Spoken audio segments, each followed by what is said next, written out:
Hello armies, welcome back. അപ്പോൾ armies ഇന്ന് വേമ്പർ story ആയിട്ടാണ് കേട്ടോ എത്തിയിരിക്കുന്നത്. അപ്പോൾ നമുക്ക് വൈകിക്കേണ്ട വേഗം വീഡിയോയിലേക്ക് കിടക്കാം. അതിന് മുമ്പ് സബ്സ്ക്രൈബ്, ബെല്ലൈക്കൺ, ഷെയർ, കമൻറ്റ് ഇതൊന്നും മറക്കല്ലേ. അപ്പോൾ നമുക്ക് വീഡിയോയിലേക്ക് കിടക്കാം. വാവ്, ഇവിടെയാണോ ഞാനിനി പഠിക്കാൻ പോകുന്നത്? എന്ത് രസമാണ് കാണാൻ. പേടിയാവുക. വഴിയിലെ പോകുന്ന പാമ്പിന് ഞാൻ തലയിലിട്ട പോലെ ആയോ? നമ്മുടെ ജിയ ഇതും പറഞ്ഞുകൊണ്ടിരിക്കുമ്പോൾ പുറകിൽ നിന്ന് ഒരാൾ വിളിക്കുന്നു. Hey, excuse me. ആരാത് എന്ന് പറഞ്ഞ് നമ്മുടെ ജിയ തിരിഞ്ഞു നോക്കുന്നു.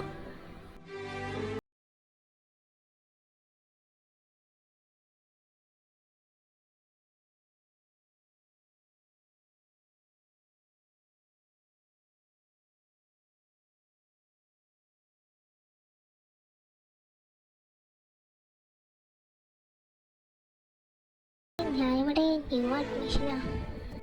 എനിക്ക് മനസ്സിലായി. കണ്ടപ്പോൾ തന്നെ ഫുള്ള് ചുറ്റി നോക്കുന്നത് ഞാൻ കണ്ടായിരുന്നു. എൻ്റെ പേര് ഡെയ്സി വിൻസൺ. എന്താ തൻ്റെ പേര്? ഹായ് ഡെയ്സി, എൻ്റെ പേര് ജിയ ജോസഫ്. ഓക്കെ ജിയ, ഞാൻ ഈ ജിയ എന്ന് വിളിക്കുന്നതിന് പ്രശ്നമൊന്നുമില്ലല്ലോ. വേറെ വിളിപ്പേര് വല്ലതും ഉണ്ടോ? വിളിക്കുന്നതിന് കുഴപ്പമൊന്നുമില്ല. എന്നെ ചിലവരൊക്കെ കൂക്കിന്നാണ് വിളിക്കാറ്, ചിലവർ ജിയാന്ന് വിളിക്കാറുണ്ട്. തനിക്ക് ഇഷ്ടപ്പെട്ടത് തന്നെ താൻ വിളിച്ചോ. ഓ, എനിക്ക് കൂക്കി എന്നുള്ള പേര് ഇഷ്ടപ്പെട്ടു. ഞാൻ ഇന്നു മുതൽ തന്നെ കൂക്കിന്ന് വിളിക്കാം. അവർ അങ്ങനെ സംസാരിച്ച് ഫ്രണ്ട്സായി. ഇനി നമുക്ക് ഡെയ്സിനെ കുറച്ചൊക്കെ പറയാനുണ്ട്. ഇത് ഡെയ്സി വിൻസൺ, ഡെയ്സിന്ന് വിളിക്കും. അപ്പോൾ ആളൊരു വാമ്പയറാണ്. ബട്ട് ഇയാൾക്കറിയാട്ടോ നമ്മുടെ ജിയ ഒരു മനുഷ്യനാണെന്നുള്ള കാര്യം. അപ്പോൾ ഇനി നമുക്ക് വീഡിയോയിലേക്ക് കിടക്കാം. അപ്പോൾ ഇങ്ങനെ ബ്രേസ്ലെറ്റ് കാണാൻ നല്ല ഭംഗിയുണ്ടല്ലോ. Thank you. അതെന്ത് പറ്റി? നമുക്ക് ബ്രേസ്ലെറ്റിൻ്റെ കാര്യം പറയുമ്പോൾ നിനക്കൊരു വിഷമം. ഇത് കാണിച്ച് ഞാൻ നോക്കട്ടെ എന്നും പറഞ്ഞ ഡെയ്സി നമ്മുടെ ജിയയുടെ ബ്രേസ്ലെറ്റ് നോക്കുന്നു. ആ ബ്രേസ്ലെറ്റ് തൊട്ടതും നമ്മുടെ ഡെയ്സി എന്ത് പറ്റി ഡെയ്സി? ഒന്നുമില്ല. നിനക്ക് കുഴപ്പമൊന്നുമില്ലല്ലോ? ഇല്ല, എനിക്ക് കുഴപ്പമില്ല. അല്ല, നിനക്ക് കഴിച്ചത് എവിടെ നിന്ന് കിട്ടി?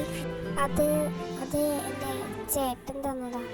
നീ അത് തിരിച്ച് പറ, നിന്റെ ചേട്ടൻ എവിടെ നിന്ന് കിട്ടി? അതെനിക്ക് അറിഞ്ഞൂടാ. ഈ കഴിച്ചൻ എനിക്ക് ചേട്ടൻ ഞാൻ കുറച്ച് കുഞ്ഞുണ്ടാവുമ്പോൾ തന്നതാ. അന്ന് ചേട്ടൻ എന്നെ വിട്ട് പോയതാ. പിന്നീട് ഞാൻ ചേട്ടനെ കണ്ടില്ല. ഓ സോറി ജിയ, എനിക്കറിയില്ലായിരുന്നു. എന്നോട് ക്ഷമിക്ക്, ഞാൻ അറിയാതെ പറഞ്ഞതാ. അത് സാരില്ല. നീ എന്തായാലും അറിയേണ്ടതാണല്ലോ. ഞാനിപ്പോൾ ആ കാര്യമൊക്കെ മറക്കാൻ ശ്രമിച്ചുകൊണ്ടിരിക്കുക. ഓ, പറഞ്ഞിരുന്ന സമയം പോയത് അറിഞ്ഞില്ല. വാ, നമുക്ക് ക്ലാസ്സിലേക്ക് പോവാം. ക്ലാസ് ഇപ്പോൾ തുടങ്ങും. അവരങ്ങനെ കോളേജിനുള്ളിലേക്ക് പോവുകയാണ്. അതിനുശേഷം അവിടെ കോളേജിനുള്ളിലേക്ക് കയറുന്ന സമയത്ത് അവിടെ ഒരു അടി നടക്കുകയാണ്. അപ്പോൾ അവർ അങ്ങോട്ടേക്ക് പോയി നോക്കുകയാണ്. അങ്ങനെ അവർ അവിടെ ചെന്ന് നോക്കുകയാണ്. അപ്പോൾ അവിടെ എത്തിയിട്ടാകുമ്പോൾ ജിയ ചോദിക്കുകയാണ്, ഇവിടെ എന്താ നടക്കുന്ന, അടിയാണോ എന്ന് ചോദിക്കുകയാണ്. അപ്പോൾ അവിടെ നിന്ന് ഒരാൾ പറയാണ് അവിടെ നടക്കുന്നത് അടിയാണെന്ന്. അപ്പോൾ കൂടെ ഉണ്ടായ ഡെയ്സി ജിയയുടെ കൈയും പിടിച്ചിട്ട് അടി നടക്കുന്ന സ്ഥലത്തേക്ക് പോവുകയാണ് നോക്കാൻ വേണ്ടിയിട്ട്. അപ്പോൾ അവിടെ ഒരാൾ മറ്റൊരാളെ നല്ലോണിട്ട് അടിക്കുകയാണ്. അപ്പോൾ ജിയക്കാണെങ്കിൽ ഇങ്ങനെ തന്നെ കണ്ടാൽ അതൊക്കെ തടയാൻ വേണ്ടിയിട്ട് തോന്നും. അപ്പോൾ ജിയ പറയാണ് ഡെയ്സിനോട്, നമുക്ക് ടീച്ചേഴ്സിനോട് കംപ്ലൈൻറ്റ് ചെയ്യാന്ന്. അപ്പോൾ ഡെയ്സി പറയാണ്, എടി നീ ഇതെവിടെ പോവാണ്? വേറെന്തിനീ ടീച്ചറോട് കംപ്ലൈൻറ്റ് ചെയ്യാൻ? നീ നോക്കി അയാളൊക്കെ ചാവും. അടിക്കുന്നവനോ മനുഷ്യത്വമില്ല. നമുക്ക് എങ്കിലും മനുഷ്യത്വമുണ്ടെങ്കിൽ പോയി ടീച്ചറോട് പറഞ്ഞു കൊടുക്കാം. നീ ടീച്ചറുടെ പോയിട്ട് ഒരു കാര്യമില്ല കുക്കി. അതെന്താ നീ അങ്ങനെ പറഞ്ഞു? നിനക്ക് ഇവിടെ ഒന്നും അറിയാത്തതുകൊണ്ടാ. ഈ അടിക്കുന്നവനുണ്ടല്ലോ, അവനാണ് ഈ കോളേജിലെ എല്ലാം. അവൻ പറയുന്നതാണ് ഇവിടുത്തെ നിയമം തന്നെ. നോക്ക്, അവിടെ തന്നെ ടീച്ചർമാരും മാഷുമാരും എല്ലാവരും നിൽക്കുന്നുണ്ട്. എനിക്ക് കാണുന്നില്ലേ? എന്താ അപ്പൊ അടികൊള്ളുന്നവൻ എന്തെങ്കിലും പറ്റിയാലോ? നീ പഠിക്കണ്ട. ആ ചേട്ടൻ തല്ലുന്നത് കുറ്റം ചെയ്തവരെ മാറ്റാമേ തല്ലത്തുള്ളൂ. അതുകൊണ്ട് നമുക്കിതിലൊന്നും ഇടപെടണ്ട. വാ, നമുക്ക് ക്ലാസ്സിലേക്ക് പോവാം. ഡെയ്സി ജിയേനെയും കൂട്ടി പോവാൻ ശ്രമിക്കുമ്പോൾ ജിയ ഡെയ്സിയുടെ കൈയും പിടിച്ച് ആ അടി കൂടുന്ന സ്ഥലത്തേക്ക് പോവാണ്.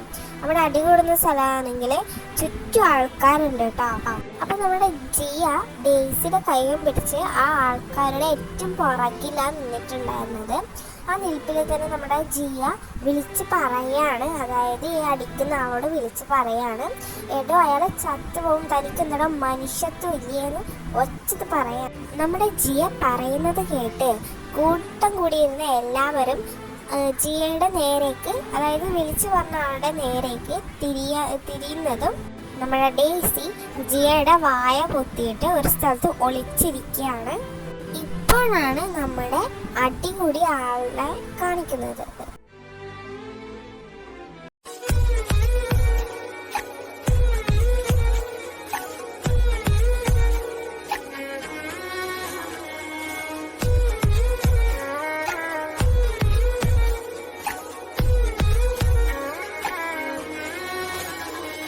അതേ മിസ്സേ, അത് വേറെ ആരുമല്ല, അത് നമ്മുടെ വിക്ടറാണ്. അപ്പോൾ വിക്ടർ അത് കേട്ടിട്ട് തിരിഞ്ഞ് നോക്കാണ്. അപ്പോൾ അവിടെ ആരും കാണുന്നില്ല, കാരണം ആൾക്കൂട്ടുണ്ടല്ലോ. അപ്പോൾ വിക്ടർ പറയാണ്, എന്ത് കാണാനാ എല്ലാരും ഇവിടെ നിൽക്കുന്നേ, എന്റെ ഒരു ക്ലാസ് പോ. വിക്ടർ അങ്ങനെ പറഞ്ഞതും എല്ലാവരും ജീവനങ്ങളുടെ ക്ലാസ്സിലേക്ക് പോവുകയാണ്. എല്ലാവരും ക്ലാസ്സിലേക്ക് പോകുന്ന സമയത്ത് ഒളിച്ചിരുന്ന നമ്മുടെ ജിയയും ഡെയ്സിയും, ഡെയ്സി ജിയയുടെ കൈയും പിടിച്ച് അവരുടെ കൂടെ തന്നെ ക്ലാസ്സിലേക്ക് പോവാണ്. അവരുടെ കൂടെ പോകുമ്പോൾ വിക്ടറിന് തിരിയൂലെന്ന് വിചാരിച്ചാണ് അവരങ്ങനെ പോയത്. പക്ഷെ അവർക്ക് തെറ്റി. വിക്ടർ എല്ലാം കാണുന്നുണ്ടായിരുന്നു. അപ്പോൾ ഇനി നമുക്ക് സ്റ്റോറിലേക്ക് കടക്കാം. അവരങ്ങനെ ക്ലാസ്സിലെത്തുകയാണ്. ക്ലാസ്സിലെത്തിയതും അവിടെ സീറ്റിൽ പോയി ഇരിക്കുകയാണ് അവർ, ബാക്ക് സീറ്റിൽ. അപ്പോൾ നമ്മുടെ ഡെയ്സി നല്ലോണം ചീത്ത പറയാണ് ജിയയെ. അപ്പോൾ ഇതേ സമയം ഒരാൾ ക്ലാസ്സിലേക്ക് കയറി വരികയാണ്. അപ്പോൾ എല്ലാവരും അങ്ങോട്ടേക്ക് നോക്കാണ്.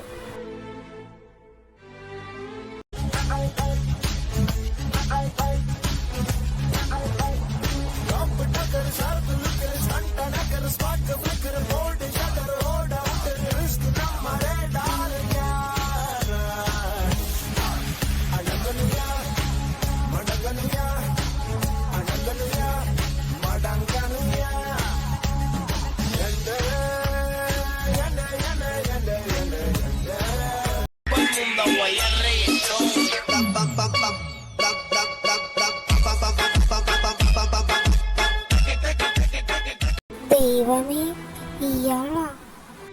Ladies and gentlemen, I am back.